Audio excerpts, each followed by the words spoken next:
എന്നും ഒരേപോലത്തെ ചായ കുടിച്ച് മടുത്തെങ്കിൽ ഇങ്ങനെ ഒന്ന് തയ്യാറാക്കി നോക്കൂ. ഇടയ്ക്കൊരു വെറൈറ്റി ആഗ്രഹിക്കുന്നവർക്ക് ഇത് നല്ലൊരു ഓപ്ഷനാണ്. ചായ തയ്യാറാക്കാനായിട്ട് 2 ഏലക്കായ എടുക്കാം. അതേപോലെ ഒരു ഗ്രാമ്പു, പിന്നെ ഒരു 2 സെൻറ്റിമീറ്റർ നീളത്തിലുള്ള ഒരു കഷണം കറുകപ്പട്ട, കൂടെ ഒരു കഷണം ഇഞ്ചി കൂടി എടുക്കാം.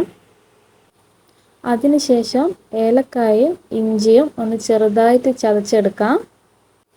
ഇനി ഒരു പാത്രത്തിലേക്ക് 1 ഗ്ലാസ് വെള്ളം ഒഴിച്ചു കൊടുക്കാം. 2 ഗ്ലാസ് ചായക്കുള്ള അളവാണ് പറയുന്നത്. വെള്ളം ഒഴിച്ച ശേഷം സ്റ്റൗ ഓൺ ചെയ്ത് വെള്ളം ചൂടാവാൻ വെക്കാം. ചൂടായി വരുന്ന വെള്ളത്തിലേക്ക് നമ്മൾ നേരത്തെ എടുത്തു വെച്ച സ്പൈസസ് ഇട്ട് കൊടുക്കാം. ഫുൾ ഫ്ലെയിമിൽ വെച്ച ശേഷം വെള്ളം നന്നായി തിളപ്പിക്കുക.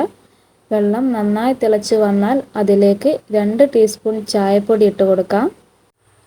പൊടിയിട്ട ശേഷം നന്നായി തിളച്ച് വരുമ്പോൾ അതിലേക്ക് 1 ഗ്ലാസ് തിളപ്പിച്ച ചൂടോടുകൂടിയുള്ള പാൽ ചേർത്ത് കൊടുക്കാം. പാൽ ചേർത്ത് കൊടുത്ത ശേഷം ഉടനെ ഫ്ലെയിം കുറച്ച് വെക്കാം.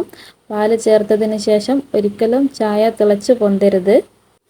ചെറിയ ഫ്ലെയിമിൽ ഒരു 15 സെക്കൻഡോളം ഇളക്കിയെടുത്ത ശേഷം അതിലേക്ക് 1.5 ടീസ്പൂൺ പഞ്ചസാര ചേർത്ത് കൊടുക്കാം. ഈ അളവ് ഒരു ലൈറ്റ് മധുരമായിരിക്കും ഉണ്ടാവുക. നിങ്ങൾക്ക് ആവശ്യമെങ്കിൽ അല്പം കൂട്ടിയിടാവുന്നതാണ്.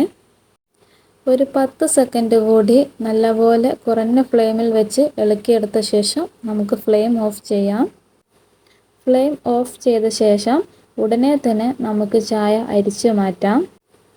തേയില കൂടുതൽ സമയം ചായയിൽ കിടന്നു കഴിഞ്ഞാൽ ചായയുടെ ടേസ്റ്റ് മാറും. അതുകൊണ്ട് വളരെ പെട്ടെന്ന് തന്നെ നമുക്ക് ചായ അരിച്ചെടുക്കാം. ചായ അരിച്ചെടുത്ത ശേഷം നല്ലതുപോലെ ഒന്ന് അടിച്ചെടുക്കണം. അടിച്ചെടുത്താൽ ചായക്ക് ടേസ്റ്റ് കൂടും. ഇതുപോലെ അടിച്ചെടുത്ത ശേഷം ചൂടോടെ കുടിക്കാവുന്നതാണ്. ഇടയ്ക്കൊരു വെറൈറ്റി ആഗ്രഹിക്കുന്നവർക്ക് ഇതുപോലെ ഒന്ന് ട്രൈ ചെയ്ത് നോക്കാം. വീഡിയോ ഇഷ്ടമായാൽ ലൈക്ക് ചെയ്യുക, ഷെയർ ചെയ്യുക, അതേപോലെ ഒന്ന് സബ്സ്ക്രൈബ് കൂടി ചെയ്യണേ.